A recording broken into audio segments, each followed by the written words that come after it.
하나님의 말씀 보겠습니다. 계속해서 우리 빌립보서를 보겠는데 오늘은 빌립보서 1장 22절에서 26절에 있는 말씀입니다. 신약성경 빌립보서 1장 22절에서 26절에 있는 말씀, 저와 여러분이 한 절씩 교독하도록 하겠습니다.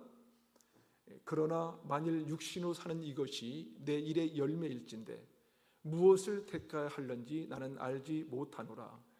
내가 그들 사이에 끼었으니 차라리 세상을 떠나서 그리스도와 함께 있는 것이 훨씬 더 좋은 일이라 그렇게 하고 싶으나 내가 육신으로 있는 것이 너희를 위하여 더 유익하리라. 내가 살 것과 너희 믿음의 진보와 기쁨을 위하여 너희 무리와 함께 거할 이것을 확실히 하노니. 함께 읽겠습니다. 내가 다시 너희와 같이 있으므로 그리스도 예수 안에서 너희 자랑이 나로 말미암아 풍성하게 하려 함이라. 아멘. 반평생 가까이 남을 위해 살았던 한 여성이 있습니다. 남편과 아이들 또 직장과 이웃을 위해서 열과 성을 다해 사는 것이 자신에게 주어진 사명이라고 믿었기 때문입니다. 하지만 아무리 외면하려고 해도 외면할 수 없는 이 갈증이 있었는데요, 그것은 수많은 이 관계를 맺으면서 남을 위해 살아가고 있는데 순간순간 밀려오는 외로움과 쓸쓸함을 어찌할 수가 없었어요. 그러던 어느 날 자기 자신만을 위해서 미뤘던 일을 시작하기로 결심합니다. 그것은 책을 쓰는 일이었습니다. 키보드를 두드리면서 한자 한자 자신의 꿈을 기록하는 동안 표현할 수 없는 이 기쁨과 즐거움이 몰려오기 시작했습니다. 게다가 기대하지 못했던 놀라운 일이 생겼습니다. 한 출판사를 통해서 책이 출간된 것입니다. 근데 더 놀라운 것은요, 출간된 책이 날개 돋친 듯 팔리면서 일약 밀리언셀러 작가로 등극하게 된 것입니다. 여러분, 이 사람이 누군지 아세요? 혼자 사는 즐거움의 저자인 사라벤 브렉스낙입니다. 이 사람이 책에서 이렇게 말합니다. 수많은 관계 속에서 살아가면서 당신은 문득문득 외롭고 쓸쓸하다. 왜일까? 오직 당신만을 위해 살아도 짧은 인생이거늘 당신은 어제도 오늘도 내일도 당신 삶 앞에 주렁주렁 달려있는 그 누군가를 위해 당신의 인생을 밀어놓고 있기 때문이다. 다른 사람을 위해 살아가는 인생을 지속하는 한 당신은 지독한 고독에 시달릴 수밖에 없다. 여러분, 동의가 되십니까? 동의가 되든 안 되든 밀리언셀러가 되었다는 것은 그만큼 이 공감하는 사람들이 많다는 것이죠. 오늘날 사람들에게 삶의 가장 중요한 의미가 무엇입니까? 라고 물으면 대부분은 나를 위해서 살고 싶다고 말합니다. 오죽하면 나는 나에게 고맙다라는 책이 다 있다는 것을 아십니까?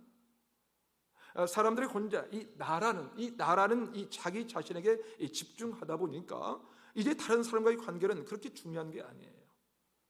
중요한 게 아니라 나와의 관계가 훨씬 더 중요하다고 생각합니다. 그래서 요즘 젊은이들은요, 결혼도 꼭 해야 된다고 생각하지 않습니다. 아니, 결혼을 해서도요, 아이를 꼭 낳아야 한다고 생각하지 않아요. 심지어 어떤 사람들은 애를 낳고 애가 자신의 인생을 살아가는 데 있어서 마치 장애물처럼 느낀다고 고백하는 사람들이 있을 정도입니다. 그런데 오늘 본문에는 놀랍게도 이런 시대의 가치, 나를 위해서 살아가고 있는 이 시대의 가치와 전혀 다른 선택을 하는 사람이 소개되어 있습니다. 바로 사도 바울입니다. 사도 바울이 오늘 본문 23절과 24절에서 이렇게 말합니다.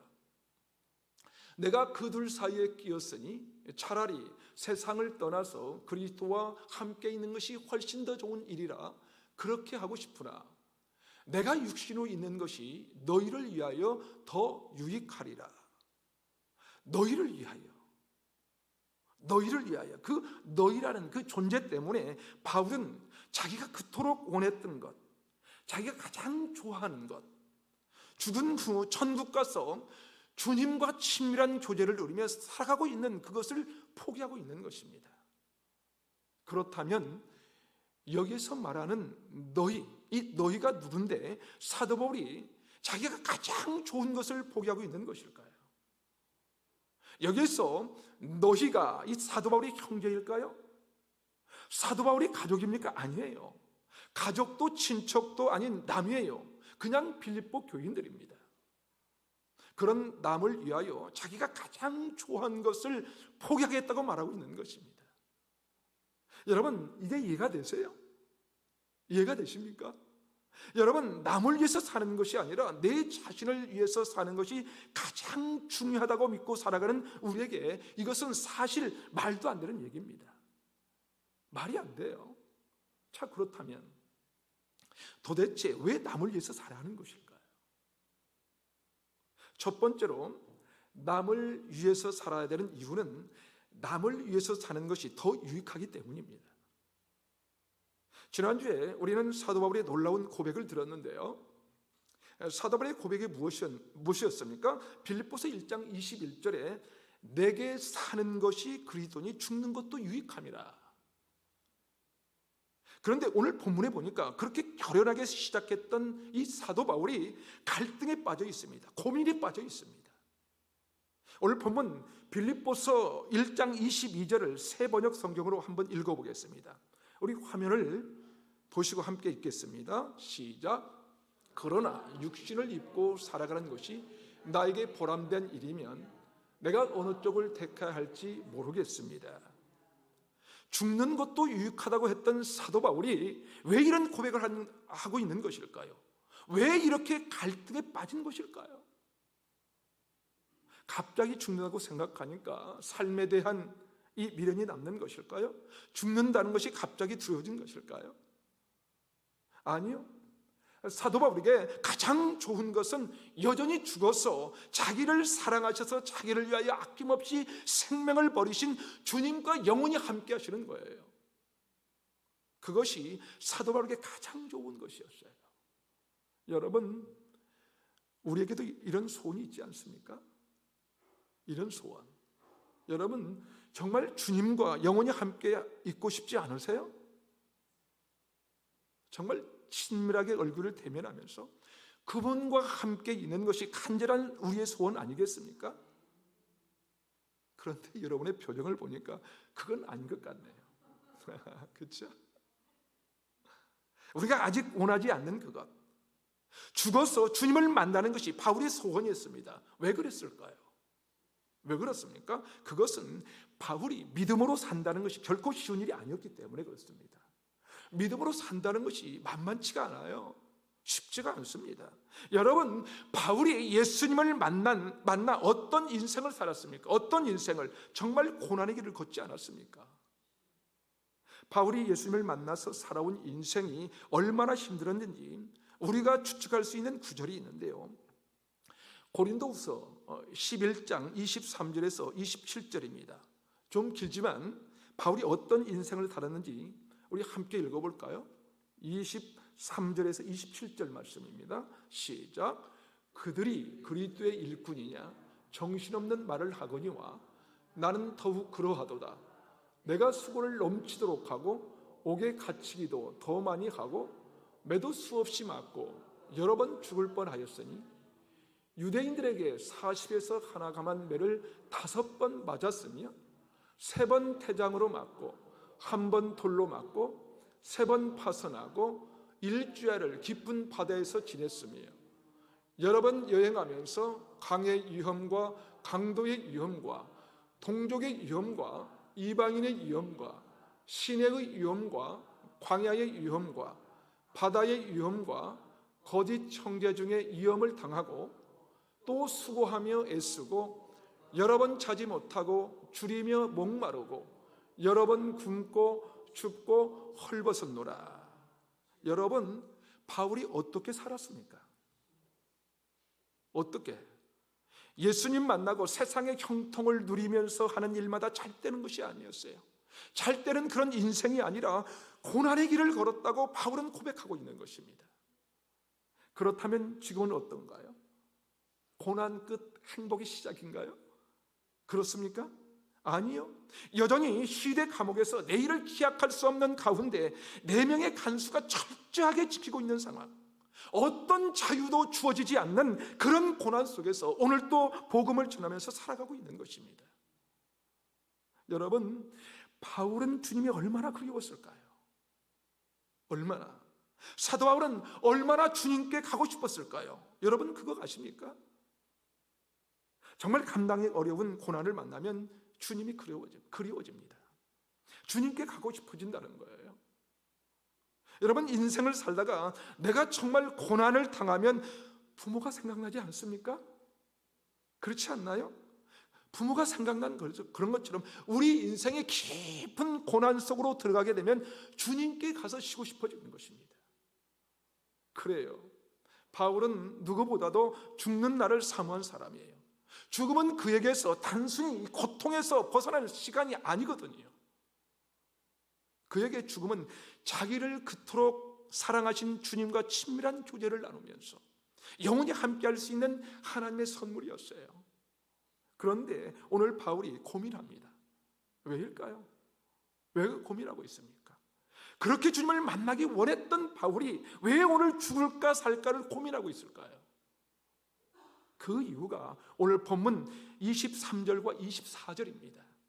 우리 함께 읽어보겠습니다. 시작. 내가 그들 사이에 끼었으니 차라리 세상을 떠나서 그리스도와 함께 있는 것이 훨씬 더 좋은 일이라. 그렇게 하고 싶으나 내가 육신으로 있는 것이 너희를 위하여 더 유익하리라. 무엇 때문이라고요? 무엇 때문이라고? 더 유익하기 때문이라는 거예요. 유익하기 때문에. 뭐가요? 죽어서 그리스도와 함께 영원히 있는 것보다 육신으로 사는 것이 더 유익하다는 거예요. 그것은 무엇을 의미할까요? 왜 사는 게 더 유익하다는 것입니까? 뭐가 유익하다는 거예요? 그가 산다는 것은 죽지 않고 고난 속으로 또 들어간다는 거예요. 또 들어가서 수많은 수고와 위험과 주림과 헐벗음과 수치를 당하게 되는 것입니다. 그럴지라도 내가 사는 것이 더 유익하다고 말하고 있습니다. 왜요? 왜 그렇습니까? 바로 빌립보 교인들에게 유익하기 때문이라는 거예요. 여러분, 이것이 바로 사도 바울이 살아가는 이유였습니다.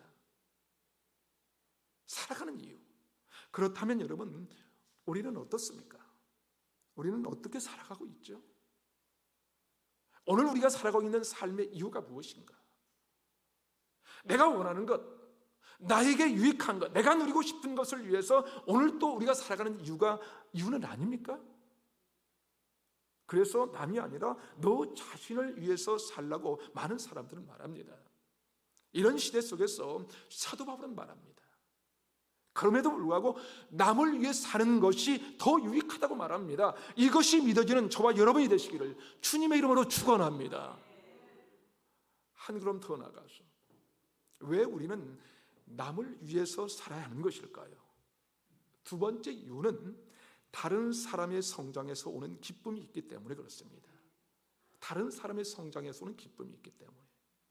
내가 아닌 다른 사람, 남이 성장하는 기쁨을 누린다는 거예요. 그런데 우리가 남을 위해서 살다 보면 우리 마음속에 허망할 때가 있는 것입니다. 앞에서 말씀드린 사라벤 브렉스낙이 쓴 혼자 사는 즐거움이란 책에 보면 이런 말이 나와 있습니다. 남을 위해서 살다 보면 허망해지는가? 그것은 당신의 노고와 헌신이 오롯이 당신에게 귀결되지 않기 때문이다. 그러므로 누군가를 위해 살아서는 안 된다. 여러분, 정말 그렇지 않습니까? 그렇죠.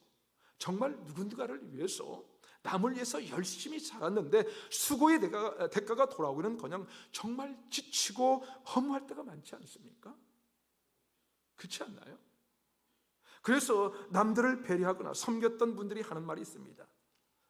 남들은 다 소용없어. 여러분 공감이 되지 않으세요? 우리가 다른 사람을 위해서 배려하고 헌신하면서 살다 보면 그 끝에서 남들은 다 소용없다는 것을 느끼지 않습니까? 그래서 우리가 마음의 문을 닫아버리고 사는 것입니다. 그런데 바울은 왜 그렇게 소용없는 일인 것 같은데 그렇게 남을 위해서 애쓰고 헐벗고 수고하면서 살았을까요? 왜 그렇습니까? 그 이유를 오늘 본문에서 바울은 이렇게 말씀하고 있습니다. 오늘 본문 빌립보서 1장 25절입니다. 우리 함께 읽어볼까요? 시작. 내가 살 것과 너희 믿음의 진보와 기쁨을 위하여 너희 무리와 함께 거할 이것을 확실히 아노니. 사도 바울이 무엇을 위해 산다고 고백하고 있습니까? 지금 너희 믿음의 진보와 기쁨을 위하여 그랬어요. 다른 사람의 성장과 그 기쁨을 위해서 산다는 것입니다. 왜냐하면요, 바울에게는 그것처럼 사람을 기쁘게 하는 것이 없었거든요. 여러분, 누군가가 나의 섬김을 통해서 성장하는 것이 얼마나 놀라운 기쁨인지 우리도 경험해 보지 않았습니까? 여러분, 우리가 아이들을 키워보면 알 수 있지 않습니까? 그렇죠?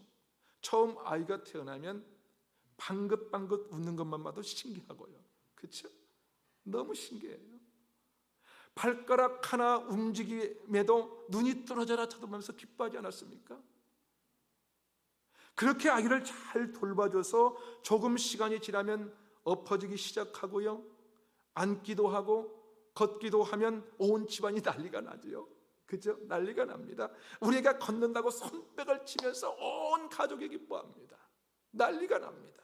아이가 자라가면서 유치원에 가지요, 또 초등학교 입학하던 날 입학식에 참석해서 서 있는 아이만 봐도 미소가 절로 나고요, 사춘기를 겪으면서 예상치 않던 갈등도 일어나고 다툼도 있지만 그렇게 그나보다 생각하면서 잘 돌봐주면 어느새 청년이 되어 있는 모습, 그런 자녀들의 모습을 보면서 여러분 정말 기쁘지 않습니까?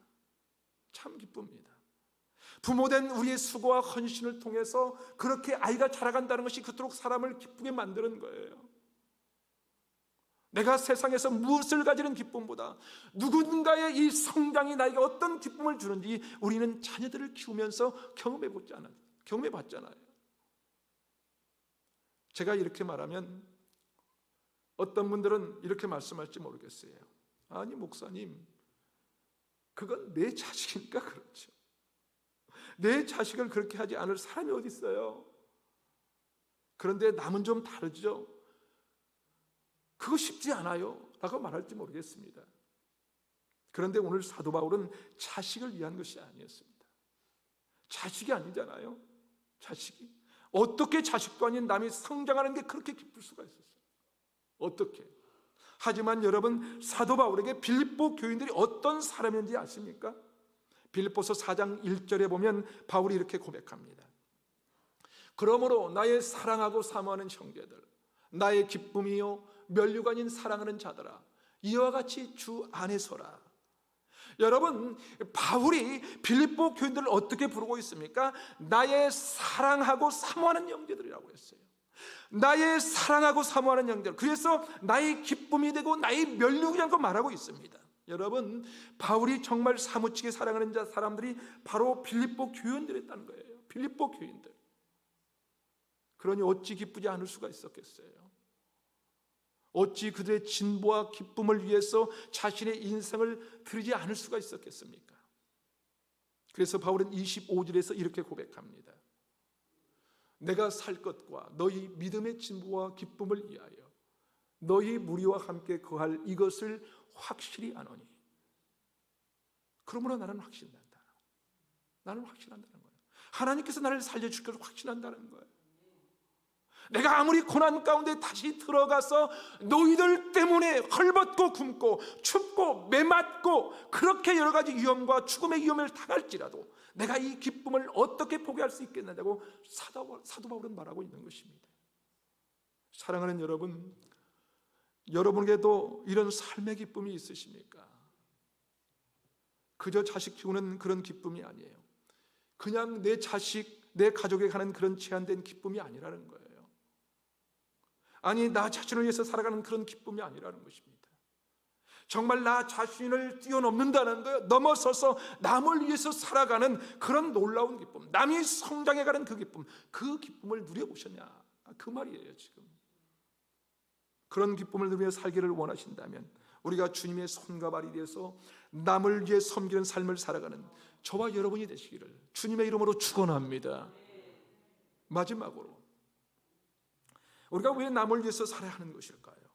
세 번째 이유는 남을 위해 사신 이 주님의 기쁨을 누릴 수 있기 때문에 그렇습니다. 남을 위해 사신 주님의 기쁨을 누릴 수 있기 때문에. 어떤 기쁨을 누릴 수 있다고요? 주님의 기쁨을 누릴 수가 있다는 거예요. 주님의 기쁨. 이쯤 되면 여러분 중에 이런 질문이 생기는 분도 계실지 모르겠습니다. 목사님, 타인을 위해서 사는 거 좋은 일이죠. 다른 사람의 성장을 보는 거 정말 기쁜 일인 것 같아요. 하지만 타인을 위해서 살다 보면 기쁠 때보다는 힘들고요, 스트레스 받을 때가 더 많고요, 마음의 상처 입을 때가 훨씬 더 많아요. 맞아요. 맞습니다. 여러분, 제가 왜 그걸 모르겠습니까? 목회를 하다 보면 정말 성장하는 분들을 보면서 어떤 기쁨도 있지만 얻는 기쁨이 있어요. 때로는 전혀 생각지도 않는 스트레스를 주는 성도들도 있거든요. 사실은 전자보다도 후자가 더 많다는 사실 여러분 아십니까? 그래요. 우리가 남을 위해서 하는 우리의 수고와 이 헌신이 아름답게 결실을 맺지 못할 때가 훨씬 더 많습니다. 그렇다면 사도 바울은 어땠을까? 그런 사람이 없었을까요? 사도 바울에게? 아닙니다. 사도 바울에게도 상처가 되는 사람이 얼마나 많은지 몰라요. 그 중에 한 가지 사도 바울이 마지막 서신인 디모데후서에 기록되어 있는데요, 마지막 순간까지 사도 바울에게 상처를 주는 사람들이 있었다는 것이죠. 디모데후서 4장 10절에 이런 기록이 있습니다. 우리 한번 읽어볼까요? 시작. 데마는 이 세상을 사랑하며 나를 버리고 데살로니가로 갔고, 그레스게는 갈라디아로, 디도는 달마디아로 갔고. 이 갔다는 것입니다. 사도 바울을 떠나버렸다는 거예요. 타인을 위해서 살다 보면 그렇습니다. 상처를 받습니다. 배신을 받습니다. 그렇게까지 수고하고 헌신하며 섬겼는데 뒤에서 나를 향해서 수근수근거립니다. 비난하고 판단하면서 정죄를 합니다. 그것만이 아니요, 배신까지 합니다. 그래서 우리는 때로 마음의 문을 닫게 되는 것입니다. 타인을 위해서 살아왔던 그 시간을 후회하면서 철저히 자신만을 위한 인생을 살기로 작정하는 것입니다. 그래서 교회를 나와도 다른 사람과 섞이지 않아요. 어떤 모임에도 참석하지 않습니다. 어떤 봉사도 안 하고요, 어떤 팀에도 들어가지 않습니다. 그냥 조용히 왔다가 예배만 드리고 갑니다. 그렇게 나만을 위해서 내 신앙만 지키면서 살아야겠다고 생각하면서 사는 교인들이 얼마나 많은지 몰라요. 그렇다면 여러분, 그렇게 살면 정말 마음의 기쁨이 있을까요? 그렇습니까? 말할 수 없는 기쁨과 은혜가 그 마음속에 있겠는가 하는 것입니다. 여러분, 나만을 위해서 사는 사람들은요, 사실 쉽게 지치고요, 허무하고 권태기가 오게 됩니다. 그러나 내가 아니라 다른 사람을 위해서 살았던 사도 바울은, 아니 오히려 그는 죽을 위기 앞에서도 오랜 감옥 생활로 인해서 지쳐서 내 인생이 헛되다, 너무나 허무하다, 이렇게 말할 수 있는 상황 속에서도 그는 뭐라고 고백하고 있습니까? 빌립보서 1장 18절에서 이렇게 고백하고 있습니다. 우리 함께 읽어볼까요? 시작. 그러면 무엇이냐? 거칠애로 하나 참으로 하나 무슨 방도로 하든지 전파되는 것은 그리스도니 이로써 나는 기뻐하고 또한 기뻐하리라, 이렇게 말하고 있어요. 바울은 기도할 때마다 기쁨이 얼마나 충만했는지 빌립보서 1장 4절에서 간구할 때나 너희 무리를 위하여 기쁨으로 항상 간구하고 있다는 거예요. 기쁨으로. 도대체 사도 바울에게는 이런 기쁨이 어디서 나온 것일까? 어디서? 어떻게 그런 고난 속에서도 이런 놀라운 기쁨이 있는 것일까요? 그 이유를 오늘 본문 26절에서 말하고 있습니다. 26절을 함께 읽어보겠습니다. 시작. 내가 다시 너희와 같이 있으므로 그리스도 예수 안에서 너희 자랑이 나로 말미암아 풍성하게 가려 함이라. 사랑하는 여러분, 여기에 그리스도 예수, 그리스도 예수라는 단어가 보이십니까? 사도 바울이 빌립보서를 쓰면서, 아니 모든 서신서에서 계속 강조하는 단어가 있는데 그리스도 안에서라는 단어입니다. 그리스도 안에서. 죄와 허물로 망가진 우리를 위해서 하늘 영광 다 버리시고 이 낮고 천한 땅에 오셔서 자신이 아니라 남을 위해서 자신의 생명을 버리신 그리스도, 바로 그리스도의 기쁨이, 바로 남을 위해서 살아가신 이 그리스도의 기쁨이 바울에게 저지가 된 것입니다. 그러게 오늘 또 바울은 그렇게 가장 좋은 것, 주님과 함께 죽어서 친밀한 교제를 영원히 누리는 것이 너무나 좋지만 그보다도 더 놀라운 이 기쁨을 주시기 위해서 오늘 이 고난의 시간을 살아가도록 나를 부르신 하나님, 그 하나님이 나를 살려주실 것이고, 내가 남을 위해서 살아갈 때 나도 남을 위해서 자기를 희생하신 그 주님의 기쁨이 어떤 것인지 내가 느끼게 되었다고 사도 바울은 말하고 있는 것입니다. 사랑하는 여러분, 남을 위해 섬기는 인생을 사는 자의 기쁨, 남을 위해 내 자신을 다 드려도 더 큰 기쁨이 차오르는 그 놀라운 기쁨, 그 기쁨을 누려보지 않으시겠습니까? 여러분, 그 기쁨은 남을 위해서 자신의 생명을 내어주셨던 그리스도, 그 그리스도를 믿는 사람만이 누릴 수 있는 기쁨인 것입니다. 혹시 이런 기쁨을 상실한 채 그저 나 자신만을 위해서 살면서 내가 좀 힘들면 안 하고 내가 상처받을까 두려워하지는 않습니까? 요즘에는 심지어 자기 자식 키우는 것조차도 나에게 걸림돌처럼 느껴지는 시대가 되어버리고 말았습니다. 사랑하는 여러분, 그런 시대 속에 살아가는 우리에게 영원한 기쁨을 주시고 오늘 하나님께서 우리에게 묻고 계십니다. 너는 무엇으로 인하여 기쁨을 누리고 있는가? 사랑하는 여러분, 남을 위해 자신의 모든 것을 내어주시고 섬김의 삶을 사셨던 주님의 기쁨을 누리며 살아가는 저와 여러분이 되시기를 주님의 이름으로 축원합니다.